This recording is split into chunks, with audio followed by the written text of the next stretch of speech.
Welcome to Creative Piecemeal Podcast, a podcast for creatives. I'm your host, Tammy Takeishi. Join me for compelling conversations with artists, actors, authors, musicians, and other creatives about the impact of the creative and fine arts in their lives and our ever-changing world. Thank you for listening.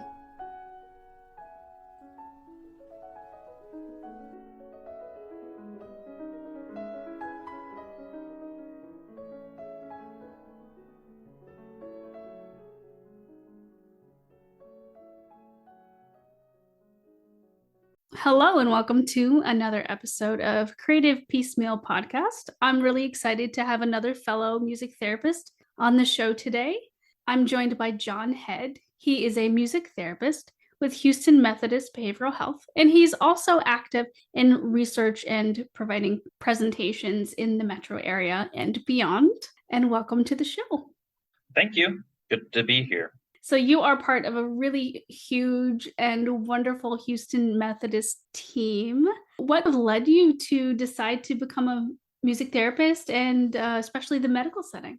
These are the types of things that just kind of happen. It's like if you point your boat a certain direction, things like that happen. So I was in the Navy for 5 years as a percussionist. I feel like I have to keep going back. Like the moment I say one thing I did, I have to go back like 5 more years and say what I was doing before that for it to make sense. But so I was in the Navy band for 5 years at Navy Band Northwest. And I think I had kind of an attitude of like, you have to looking back on it, I can't tell if it was just my attitude or what maybe the jazz program at Texas State, which I really loved, they put this idea in my head. But sometimes musicians get an idea where like you have to get a job where all you do is play music, otherwise you've somehow failed life, or as a musician, or you didn't really become a musician, like you weren't successful in that. So I guess I believed that to some extent, and I was like, I couldn't wait any longer to finish my degree. I was like, I'm just going to audition for the Navy band and see what happens and go from there. And I was like, yeah, great. An opportunity to like play. So I went and did that. It was really hard for me at first. Later on, I got in the swing of it. But then I just kind of realized it's like, I don't think I like performing as much as I thought I would. And I think it's the type of performing it was. But then I was kind of like, the thing that's missing is feeling like I'm making kind of a direct impact of some sort.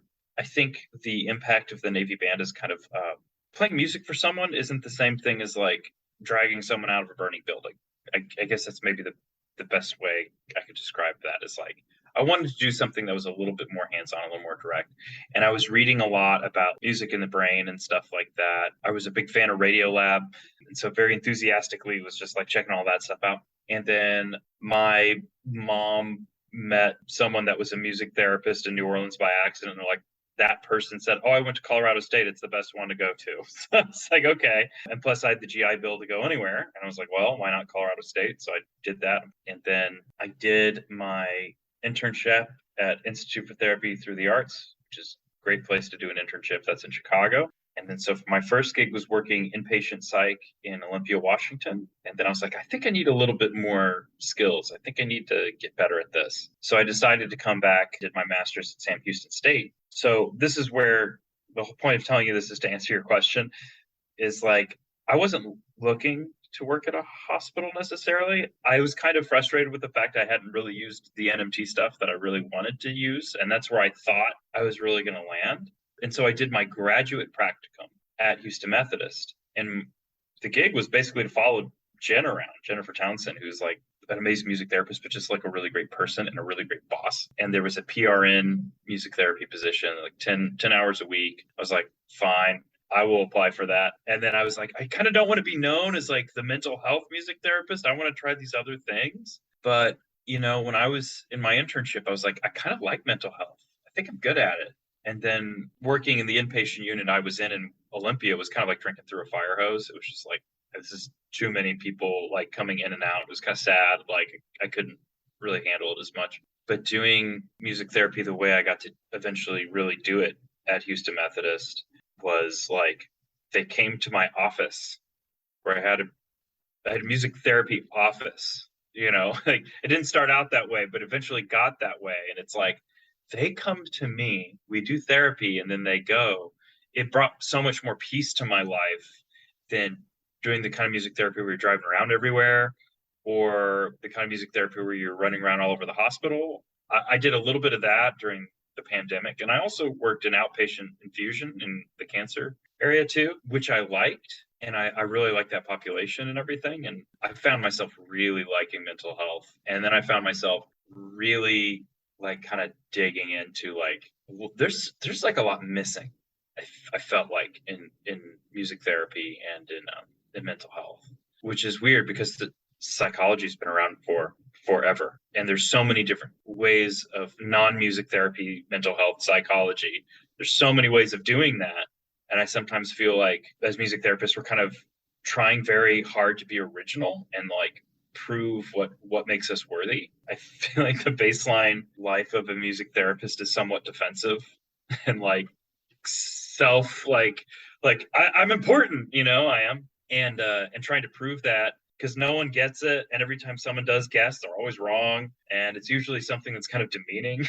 It's like, oh, so you go play music and they get healed, and I'm always like, no. And that's when I was like, oh, that's what a microaggression is. That kind of thing. And so I eventually got to really enjoy, very lucky to do it the way I do it now. And it took time, but that's how I got there. So I didn't like come back to Houston with like, I'm going to go to Houston, work at Houston Methodist. It was not it. It was just like, it kind of I got very lucky. And it's such a diverse program. They offer music therapy to so many different populations within the hospital. And of course, within the whole scope of music therapy as a whole, it's just one slice of the pie of what we are able to do and offer to various communities. And it's really interesting because we all take this skill set and then we hone it and we craft it and polish it in a certain way to meet the needs of the patients, clients, students, what have you. Yeah, and it's funny. I think when you're younger, I think younger therapists tend to think about things like, okay, what do I do? Like, tell me what to do and I'll do it, and then that'll make me a better therapist, right? And my patients will get better. Also, we don't have a whole lot of power over our patients getting better. I think we all want to believe that like we are in the job of doing music to people and then they get better, and actually that's what a lot of people think what we do is. And as you get, I think, more mature in your practice and as a therapist, it's like what you do is important, but also how you are is more important.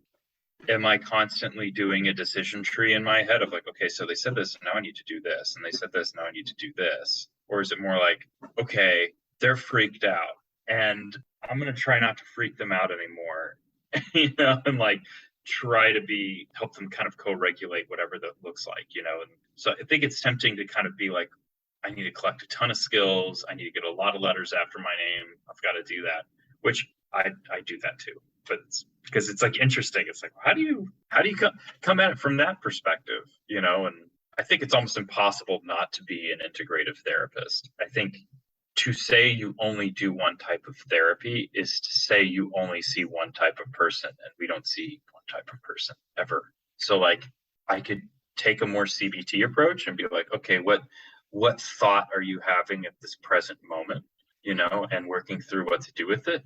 But I also can't help but do a psychodynamic approach to that too, and be like, well, where did that thought come from? And why is that important? Does that normalize your automatic thought?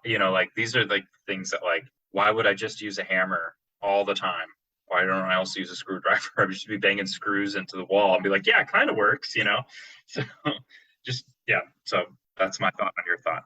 Yeah. And I love that. I really love that we can hold space for people and that we can bring in all those different things that you talked about in sessions, depending on what people need. And I think that's almost a misconception of our field, that people who are not practicing music therapists, they don't know from the outside looking in that we're almost like chameleons in a way, bringing in all these different skill sets, like you were mentioning CBT and psychoanalytic and things like that. Yeah, it's like I think we're always trying to again, like it can be kind of exhausting to always be kind of educating people and trying to receive validation on what you do and that it's real and that it's important, and actually what the other person's picture of what that is just not accurate. There are times where I'm like, I get so exhausted by that. And it's another reason why I'm kind of happy I'm in an office, because I don't have to be like running up and down the elevators, having someone see my name tag. I mean, like, I'm happy to like educate people and all that stuff. But at the same time, it gets old. And I think then people get like guilty. They feel guilty. It's like, oh, I shouldn't feel whatever feeling that I'm feeling about that. I shouldn't feel kind of put upon. But justifying your existence and your value all the time is exhausting. And I think a lot of our patients experience that, right? People who have experienced trauma are sitting there going like, I have to constantly seek validation. I have to constantly prove that what happened to me was real or whatever. And like, I'm not making a one-to-one comparison, but just the experience of having to constantly justify yourself is really hard.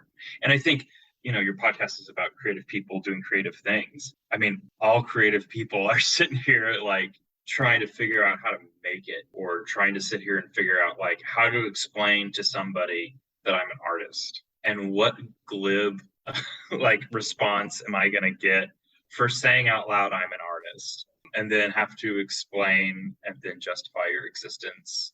I think it's one of those things where it's like a dreaded barbershop moment for me. Like, what do you do for a living? I'm like, I'm not talking. I'm just like, I'm a therapist. I just leave it at that. They have a picture in their mind of that, which is a little bit more accurate. And so I just like leave it there. But that doesn't mean I don't advocate for music therapy. I went to the Texas legislature to try to get a bill passed. And I spoke to the committee, which was really weird. It's a very strange thing, because I'm like, do I call you Your Honor? I don't know. Like all these like dumb things were coming to my head. Like I was like, Your Majesty, I'm here to give this, have you please sign this bill? I was like, just call them representative or whatever. I was like, oh, okay. Yeah. Advocacy burnout is such a real thing in our field. I'm on the task force, and it's just amazing how much work goes into validating our field. And when I worked in other places, I definitely felt that scrutiny that you were talking about, where people are like, oh, who are you? What do you do? Or people thinking you're like an entertainer. Thankfully, in my current position, I don't get that. Yeah, they get it. Yeah. It takes so much time to build that, right? And if you I think that's what makes it hard too. Like, and that's one of the things I like about Houston Methodist is that in general, the rule of thumb anyway, is to put a music therapist in one unit and get them settled there.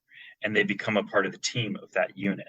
So they have more ownership, and then they see the same people every day, not different people. You don't want to be, this is kind of a hint for all of our music therapists out there that want to start a program somewhere. Don't be the music therapist for the entire institution. Be the music therapist for like hallway 1B, where these type of patients are, and get your allocation for that. Because it's like, I've been working with the same people in behavioral health for 5 years. Those psychologists know how to refer to me. They listen to me when I notice things about patients. I was able to give 2 different kind of in-house kind of talks about what is music therapy, who music therapists are, and stuff like that. And I don't really get that questioning from them, which is cool. So, every once in a while, it's like, I don't really do that, or, whatever. Having that frees up so much real estate in your mind to be creative. If you're not sitting there kind of doing the, like, why doesn't anybody understand me? Why am I always explaining myself type thing? Then it kind of frees up your mind to, like, get excited to take ownership of what you do, and less of the, what is the point of this? No one understands me. I'll just go eat worms. whatever that childhood thing is, or that nursery rhyme. But, yeah. We've obviously touched on some misconceptions about music therapy, but what are some things that you think people are getting right about music therapy, especially now that there's stuff more in the media? And for example, your recent article in the Houston Chronicle, where you were talking about the connections of music therapy and Stranger Things. So one thing that they are getting right, when that first article came out, I was like, wow, it actually talks about the profession. That was the thing that was like, oh my gosh, someone made that delineation.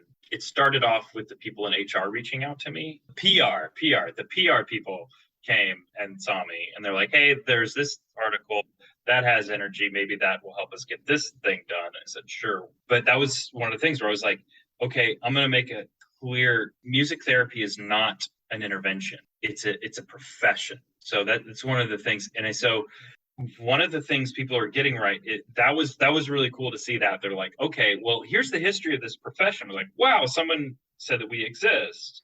And then the next part of that is, okay, well, I didn't really realize even for myself that that's what's missing. So when they came to talk to me, I was like, it's really important to me that you do not talk about music therapy as an intervention.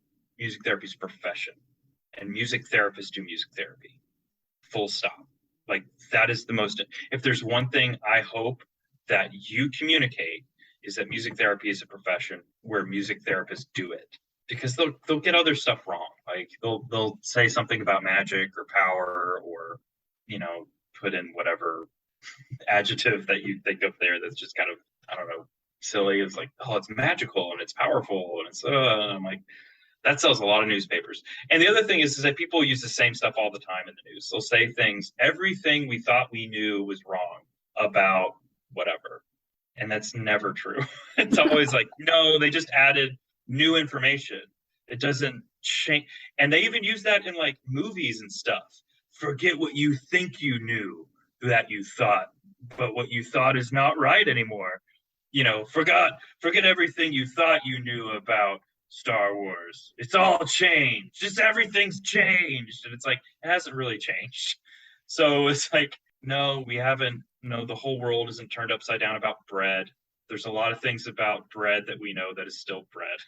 Forget what you thought you knew about turnips, or whatever. It's not like that. So we're just adding to what we already know. So no, music is not magic. It's very old. Been doing it for a long time. Forget everything you thought about music. You wouldn't believe the things it does to your brain. We had no idea. It's like, no, we've known for a long time. This profession has been around for a long time. Iterations of this profession or that idea has been around for a long time. So I think that's really important to me to say, like, hey, music therapists do music therapy. And when you talk about it that way, when you go to talk to state representatives, you can talk about the music therapist doing music therapy. And that was one of the things I tried to do when I was doing that. I was like, there's someone here, they see these patients. These are the types of things they do. Someone here, they see these patients. This is the type of stuff they do. Do you really want someone who's not licensed working with these really vulnerable populations, talking about the magic and power of music? I don't want that, for like my fictional children and my late grandparents, whatever. I don't want that for anybody that receives music therapy or from somebody that says they have it or do it or whatever. So, but we have a complicated profession, We do.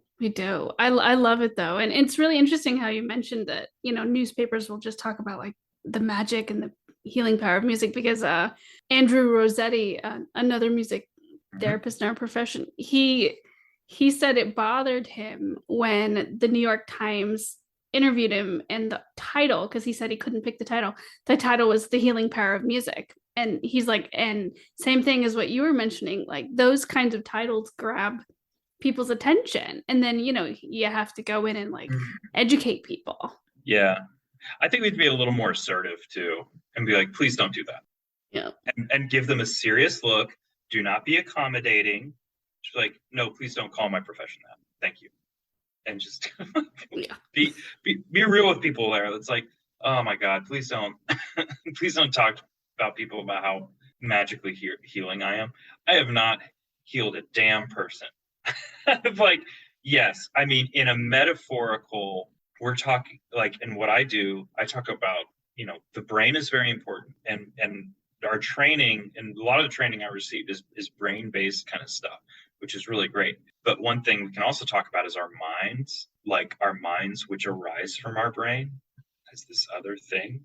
And our brains change when you have different experiences, right? So sometimes when I talk about, like, to my patients, my clients at Houston Methodist, we call them patients, I talk about, like, hey, you're learning in your therapy that, maybe you're stuck on some certain thoughts. Maybe we can use the music space as a way to explore different ways of change, of being. Maybe you try out that new thing that they're saying, but how do we do that musically? And I kind of have to come up with that, like how do we work on communication? How do we, I don't know, like it seems like you have a hard time. You got a lot of shoulds. So let's sit and improvise. What shoulds came up while you were improvising? I think there's somebody, I think it was the person who did, was it reality focused therapy that talks about like shoulding yourself or shoulding your pants or whatever he calls it. It's just like you should. Oh, it sounded awful. I was like, well, you sound really upset about that. What was your expectation? Like, I don't know. I'm like, well, when was the last time you played piano? Never. I'm like, okay. So why should you play piano to the level of who? Like, what are we comparing yourself to? And kind of like some Socratic questionings and genuine curiosity and kind of moving through that. Like, I wonder what it would be like if instead of right and wrong, we talked about like what you intended to do and what you didn't intend to do, and kind of see it that way. And then give them the experience of thinking about that while doing something that gives automatic feedback. There's like a feedback loop with playing music, right? And so you get to, I guess I'll try out this new way of thinking or this. And so I'm being very kind of cognitive, but it's very kind of easier to explain that way. And you get to experience what it's like. Because you and I are musicians, right? So we've experienced being really angry and like just wanting to throw the guitar or the violin or kick a hole through the bass drum, whatever it is, the things we wanted to do. And also living in the world of where like in America, like music is a sport. I hate singing shows. But I think it's just because I hate reality shows. But like singing shows to me, it's like, man, that person was so good. And they were just like kicked off on a national stage. And it's like, it's a sport. It's this high stakes sport. And then you have people that are judging them that don't know anything about singing. I mean, a lot of that, like, and it's like, what is this? So as a creative person too, there's like in America, we're very individualistic and like competitive and all this stuff. And it's like absolutely nothing to do with the creation of art. It's like the only thing that we can think of. Like, I know, let's have a competition. It's like with other shows, they're like, okay, it's the devil and someone else and they solve crimes.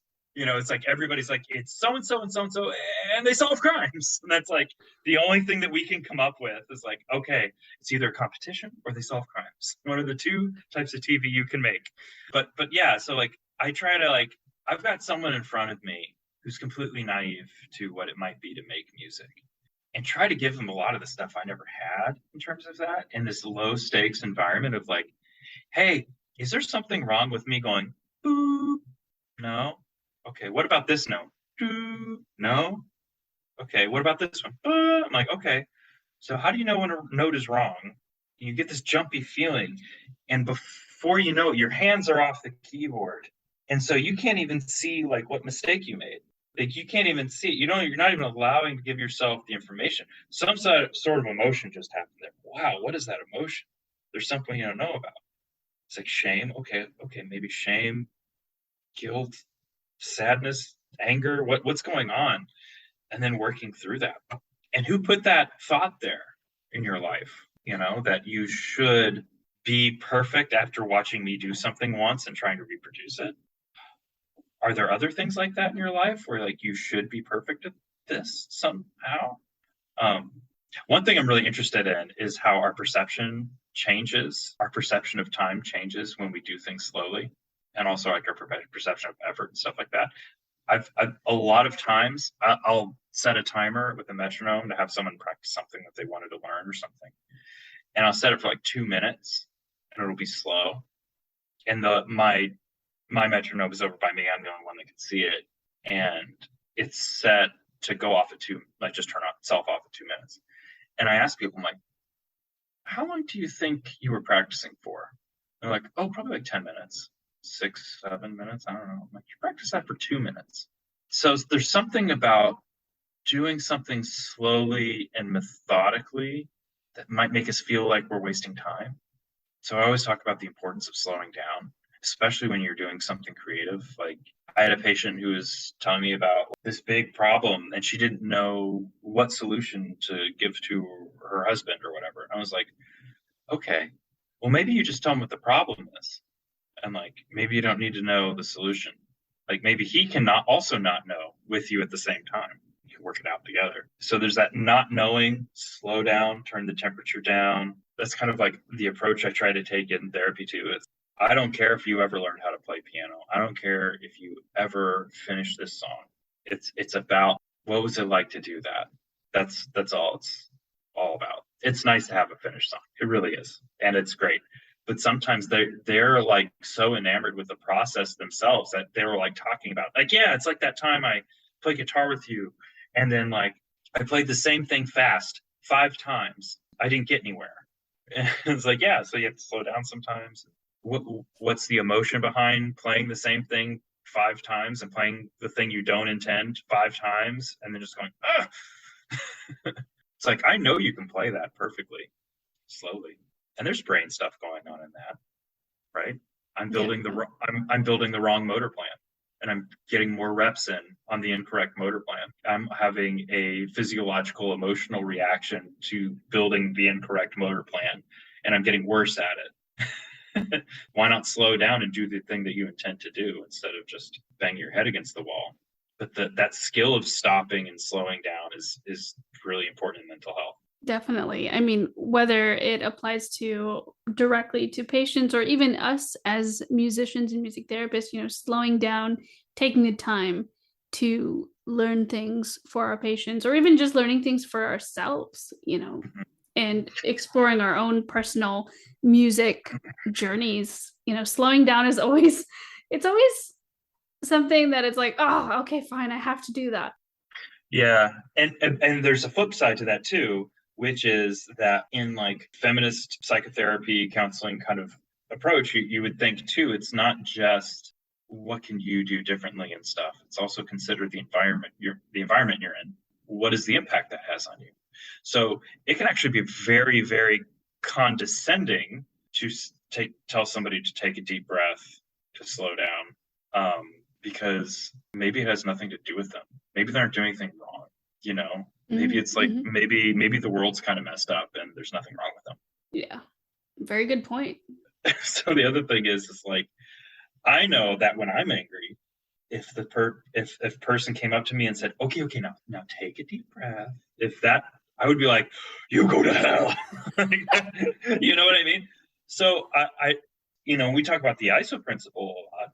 I'm not going to sit there and not mirror that. It's going to be completely invalidating. And also, if an institution is running somebody ragged, if a hospital, because of the pandemic, for instance, our nurses are just totally run ragged because they've been working ridiculously hard. We've lost a bunch of them, that's to be expected. I think it's pretty nationally accepted as a reality for nursing. It can be condescending to be like, here is a subscription to a meditation app.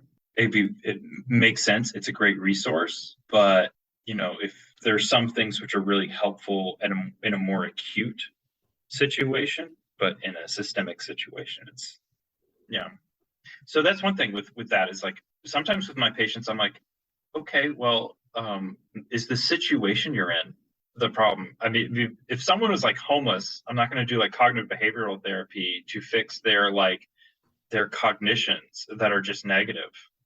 Well, yeah, you don't have food. Like, of course, you don't have time to yourself, whatever it is. I can't fix that problem. I don't try to, I don't try to fix it with mindfulness. Our hospital, along with those initial kind of like, okay, wellness type things that we're offering our employees, which in a kind of an acute state, it's very helpful. In a kind of a chronic state, which we've been in for a couple of years, you run the risk of sounding condescending and actually being condescending, and maybe a little tone deaf, which is why I'm really glad that Houston Methodist started their emotional health and well-being clinic, which only serves our employees. So I get to see our employee patients. And one of my favorite things about my job is to work with them because it's like you can see what it's like to be in different places. And sometimes it's very much like maybe a family history thing, maybe in more of like an adjustment disorder thing. Sometimes we see people with severe persistent mental illnesses like that's maybe never been identified before with them. And sometimes it might be institutional. It might be like just maybe they're in the wrong place, or it might be like the wrong job for them. Maybe they're like, man, I do not want to be a nurse. I really wanted to be a microbiologist, or I want to be a whale trainer, or whatever thing it is. And then it's like, hey, well, there's nothing wrong with you. This is what it's like to be you and be in a place that maybe isn't right for you, which is also really helpful for people. The burden of mental health that we have in this country, the stigma we have around it, is like, so go fix yourself and come back, and it's like, shit, if I can say that. That's tough. Mm. Yeah. Go fix yourself is like the American way, in a lot of ways. Go fix yourself, come back when you're fixed. So, and also when like money's involved and you've got to pay for mental health issues, you might feel guilty that you're spending all this money and you're not getting any better. I was doing air quotes just then. You're not getting any better. And so think about that. Or someone else is paying for your care, and think of the autonomy it gives you to receive care without a fee, to get better, because there's a feedback loop of guilt and shame that comes with the money. And people in this country don't like to ask for help. And now when you ask for help, not only that, but you're paying for it. So, oh my God, I'm not getting better. It's my fault. People don't feel like that was a broken leg. So that's another right, as it stands now, emotional health and well-being there's no charge for our employees. That's really great that your company offers that. And I really hope it's something that will blossom maybe in other companies across the world. That would be really, maybe it exists, I don't know, but I feel like it should be more widespread. It exists in other countries. There's the rub. We're going to switch gears a little bit. Sure. I love that you gave such an in-depth inside look about music therapy, because we don't always get a chance to talk about that as in-depth on this show. And so it's really great to dig in and let the audience know a little bit more about that. But now we're get to know a little bit more about you. I was wondering, what is a piece of advice that you ignore and one that you always follow? Oh, man. It's funny. Okay. My dad doesn't listen to this podcast, so I'm just going to say. So what I think the best piece of advice I've learned is to ask yourself, how much do you actually believe that? I think that is a really good question to always be asking yourself, and be aware of like black and white declarations. Don't forget everything you think you know. That's maybe a good one. But okay, so like I remember my dad once, he told me, it's like, son, don't ever get married unless you have $10,000 in the bank. And for a while there, that was actually like something that stressed me out to think about. I'm like, I'm not ready. I don't have $10,000. It's like a weird thing that like stuck in my head. And then I was like, so happy to let that go and be like, these little rules we create for ourselves that are just kind of like based in nothing, like things we heard someone say once, like something I heard someone say once, like stuck in my head. Then the better advice is kind of ask yourself how much do you actually believe that, and then let yourself let go of like kind of these silly things. That my dad has given me a lot of other great advice, but that was not one, because it just stressed me out. It was a should. Don't do a should. There you go. So getting back to the creative process, which it sounds like you have a lot to talk about on that. So I'm curious, what is your favorite part and least favorite part of the creative process? I love those moments where you get lost in what you're doing. And I hate those moments where you get scared to go start doing the thing you love getting lost doing. There's always times where like I'll be working on a song with a patient, and then I'm like, okay, I need to go back and finish that. Like, get into GarageBand and I'll like flesh something out. I'm like, oh, this sounds really cool. And it's just like this happy little thing. You lose track of time and you're like, oh, this is so fun. I'm gonna sing one more track on top of this. How many harmonies can we fit?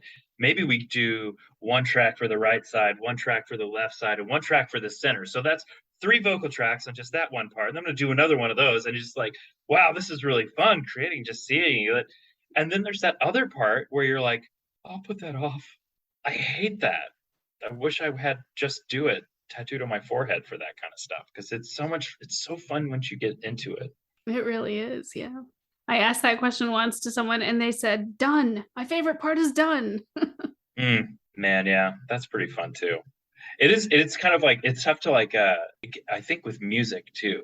I don't know if it's this way for like maybe drawing or dancing or other things or poetry even. The practice part can get to feel really exercisey. And that's also can be really kind of stimulating too. Like I'm going to see if I can play this pattern at 80 BPM, at 90 BPM. You're just playing the same thing and you're like doing it and it's very exercisey and it's like reps versus the creative part, which is like, well, what do I do with this? You think like poetry people are just sitting there practicing spelling words. Like, no, they're like writing, they're putting stuff together. There's a technical aspect of they're like creating. And it's like, I think I don't miss performing as much, but I do miss like creating my own stuff. So I think the pandemic kind of took that out of my sails a little bit. I'm always kind of like dipping my toe back into that. I go play a jam session every once in a while. Where I actually went up and did like a theater thing. I'd never done a theater thing before. I did that like on Tuesday. Oh, cool. Which was fun. It was like total different muscle. Did like a reading. There's like a cool thing here that's called grown up story time. That's what it is. Gust. You talked a little bit about how you like to stretch your creative muscles. If you could sort of play any other instrument or do any other thing, unlimited time to do that, what would you do? Okay. So I like rhythm section instruments. I think I would stick with that. I think it would be really cool to be good at bass really well. And like my favorite type of piano was like New Orleans stride piano was like the coolest thing ever. I love that stuff. So I would love to be good at that and just bass in general because bass is so much fun. It is so great. People don't realize like drums. It's like once you play drums, you can play the same thing for like a million different songs and you're fine. Like the same set of coordination, hand and foot, hand and hand, hand and foot, hand and hand. Like that coordination, just that little formula of coordination there. Speed it up, slow it down, and you can play like half of pop music. But like bass is like a really fun, active thing, and there's all these like little things you can do to like I don't know. My brother got me a little 3/4 size bass, and I love noodling on it every so often. Nice, nice. So you're gonna do that a little bit more? I hope so. I mean, it's so funny. I'm always like, I want to be such a better musician than I am, but I just have like not had the time to take a damn lesson. I would love it, but pandemic. I have to keep reminding myself that the pandemic happened, and is still kind of happening. It's different now, but like, it's like I have to keep reminding myself. It's like, oh, that's why I didn't take any bass lessons. What else was I trying to do? I was trying to finish my master's degree. I was trying to do stuff. And on my second master's right now, and I'm just like, I have to remind myself that like I don't do some of that stuff because I'm doing other things that are really fun too. Mm-hmm. But I do, but it is like it's like an itch. I'm like, I want to go back and like do that for me a little bit. Well, congratulations on your second master's. Are you There's done no, with it or are you still working? no, no, there's no congratulations yet. I'm working on it. Early congratulations. Good for you for trying, John. That's what you could say. There you go. Yeah, I also have 2 master's degrees. My parents are like, "Are you sure you want to do that?" What's your other one in? Music ed. Music ed. Okay, cool. I'm doing counseling. It just depends on which way you want to point your boat. Nice, nice. Yeah, I did music ed first and then music therapy. Okay, cool. That's awesome. Nice. Okay, we're gonna completely flip the script here. Mhm. What top 3 meals would you recommend to tourists visiting your part of the world? Okay, so people don't realize that Houston is like the most diverse city in the country. So I'm going to throw that out there. People don't realize that we have really good Vietnamese food. We have really good actual Mexican food, not just Tex-Mex. And man, there was a place down the street called Prego. Oh God, did I get that right? No, it wasn't Prego. Sorry with an F. Anyway, but it's not here anymore, so I'm not going to piss off anybody. It's it was amazing. It was amazing. I used to go there all the time. Oh my God. And I would eat something and I'd get another one. And it was all handmade pasta there. It was surreal. And then I would recommend also going to Herbe, which is also run by Chef Hugo that runs Hugo's. It's more kind of like more down home cooking Mexican food. Hugo's is like very rich abuelita type Distrito Federal, like Mexican food, which you should go do. The best banh mi is actually in Kingwood. So if you want to get a really good banh mi, go to Vian Witch in Kingwood. That place is ridiculous. It's the only place, like, when I go to Kingwood, I'm like, I have to go there. So I think it's like if you go live somewhere else for a while and then you move back to a city, you really know what you miss.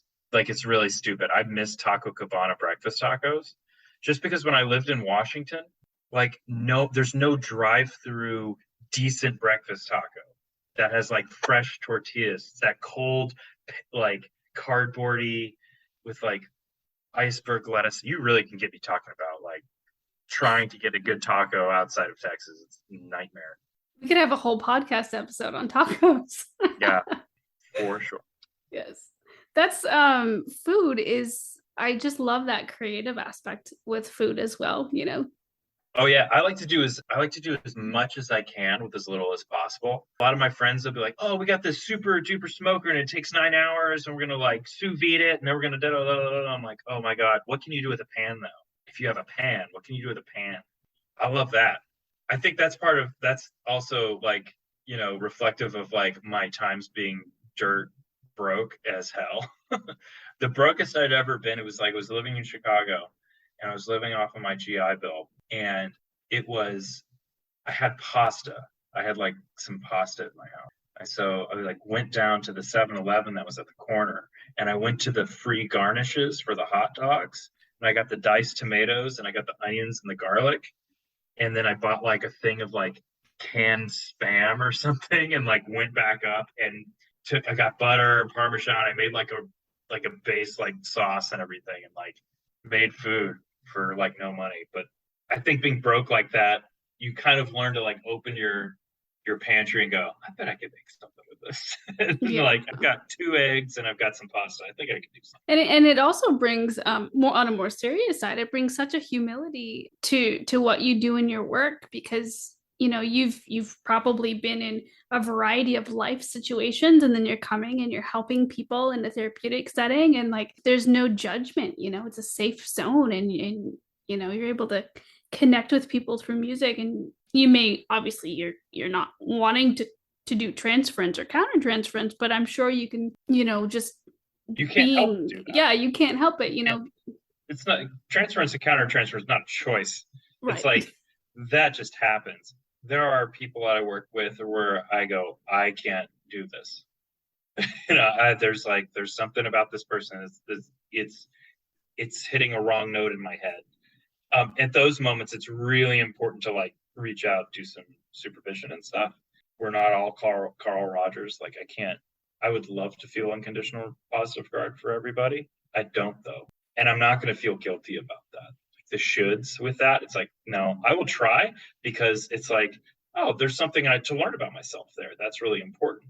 But you have to be creative. Like you have to like, all right, I've got an iPad and, I only have the Beat app. What am I going to do with this person? This person likes really heavy metal.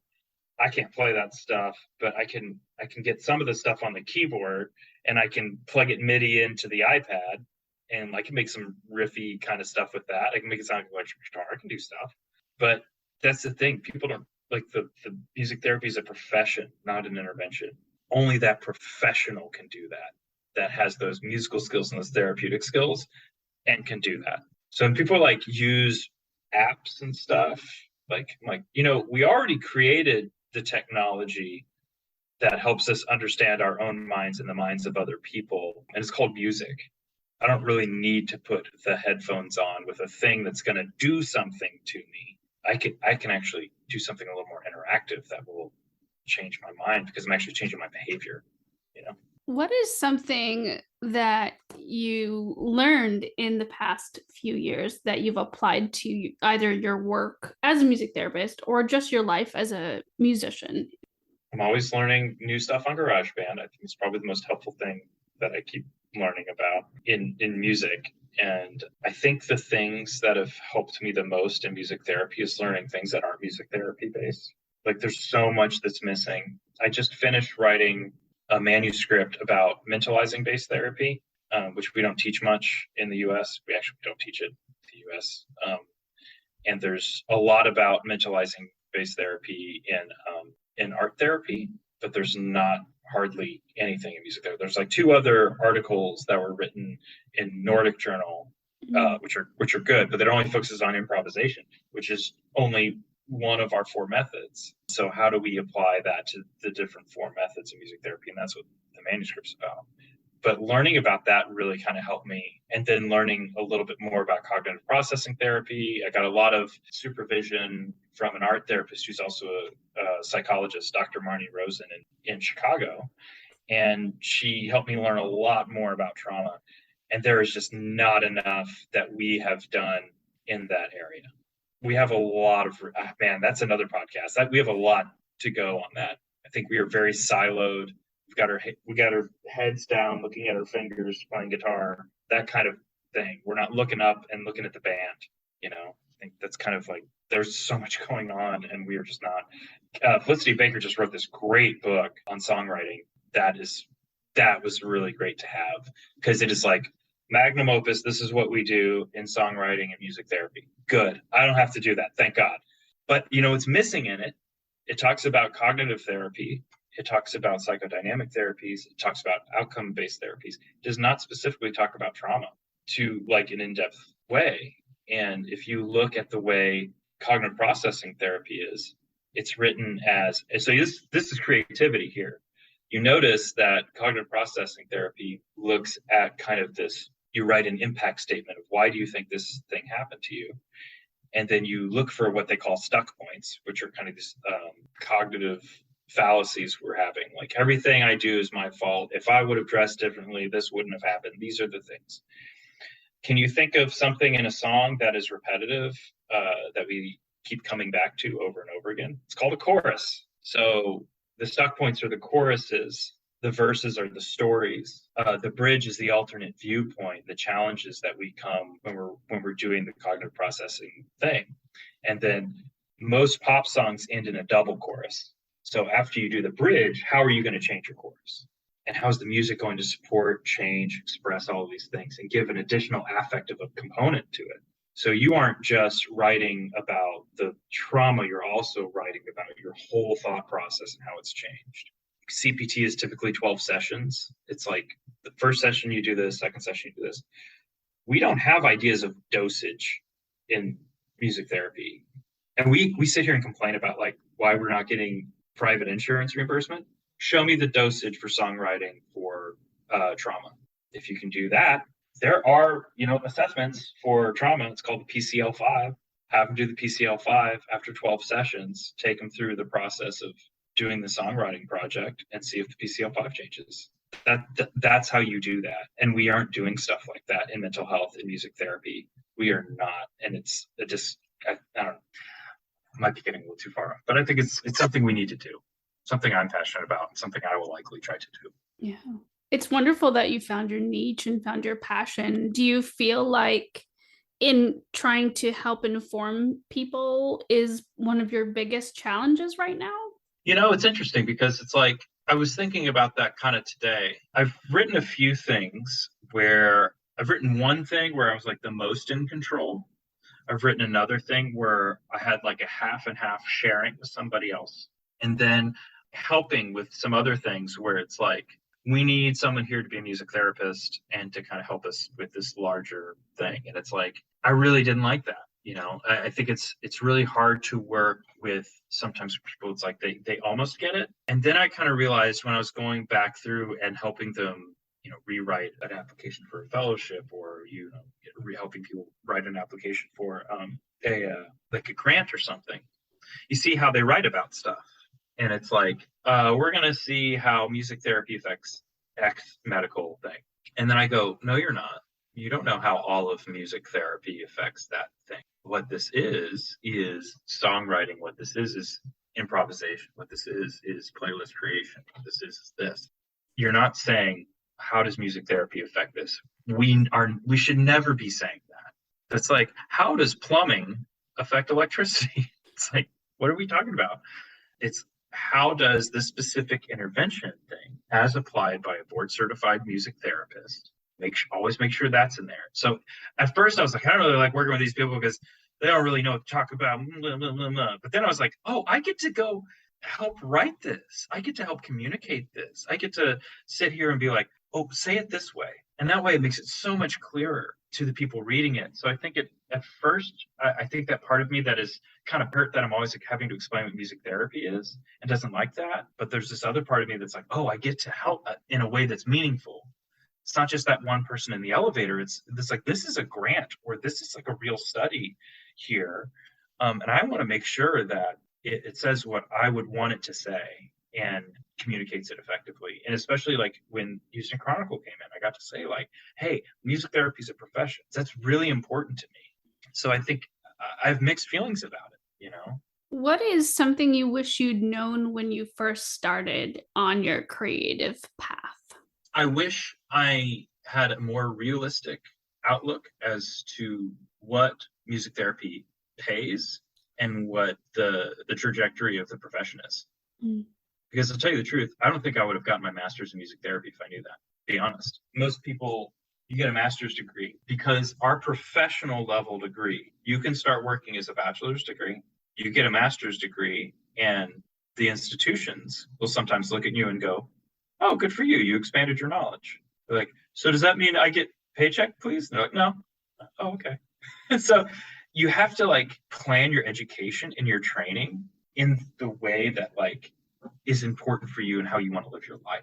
I kind of advise people sometimes. They're like, what do you want to get your master's in? Like, oh, music therapy. Why? Because I want to learn more about research. Does the place you work for have an IRB? Does the place that you work for, are they going to pay you more for getting a master's in music therapy? Without question. Because you're about to spend a lot of money. And I didn't have to spend the money on the college because of the GI Bill, the Hazelwood Act in Texas. But like, we're not giving people an accurate description of what that looks like because music therapists don't make much. And so what do we have to rely on? Our spouses? I'm not married. So it's just me. If it's just me, then I have to do something that's going to be better for me. You got to look at like, what does a counselor make in private practice? A music therapist is not licensed in Texas, so you could charge whatever you wanted, but we don't. And that's something else. Like, I wish more music therapists charged out the ass because we are so specialized. We come out of school with this kind of aw shucks, it's just little old me kind of attitude. I think I'm only going to charge people $60. And it's like, no, you have such incredible skills. You need to charge 125. You need to charge 100. Because I'll tell you what, when you're in a room with all these counselors and psychologists, it's like you're not on the same level professionally as them. You're just not. So it's really important to know that like you have to do what's right for you. And I think it's like you have to do what's right for you from a financial standpoint. You have to live your life. You just took out a lot of loans. If you're going to get your master's, you might as well get your master's something that's going to get you paid more. That's really important. Get your doctorate in the thing that's going to be the PhD or the research thing, because the people say like master's only music therapist. What do you pay? $45,000 for a master's level clinician? Like, no. So that's one thing I wish I knew a little bit. I probably would have gotten my master's in counseling right off the bat. But devil's advocate here, you've gone on to do, amazing things for the field. Well, there's nothing. I'm not saying I didn't do anything good. I think I've done a lot of good things. I think I'm learning a lot by doing that. I'm not saying I'm not even thankful for my master's degree. I learned a lot, and I wouldn't have ended up at Houston Methodist. I'm never ungrateful for the experiences I've had. I'm only here because I did the Navy thing. I'm only here because I played like Uptown Funk 45,000 times and realized that like there's certain types of art where you're in the service industry. You know what I mean? Like you're not like in the creative industry, you're in the service industry. And I think there's probably an equivalent for that for like every single person who started out as artistic is like playing in the wedding band. If you love playing in the wedding band, play in the wedding band. You make a lot of money playing in the wedding band, but you're going to play Uptown Funk every night for the rest of your life. Is that what you want to do? If it's not what you want to do, you should try something else. If you want to do the creative route, you're going to have another job. And you're not a failure at the creative route if you do that other job.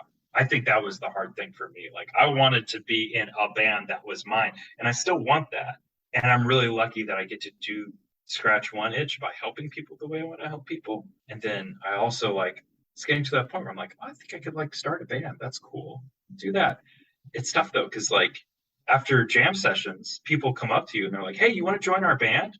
I'm like, guys, like this is what you do. You're going to spend all weekend worrying about this, getting all your parts 100% right, going out there and doing the thing. I'm not your man for that. Like, I used to do that, and it is a grind. It is such hard work.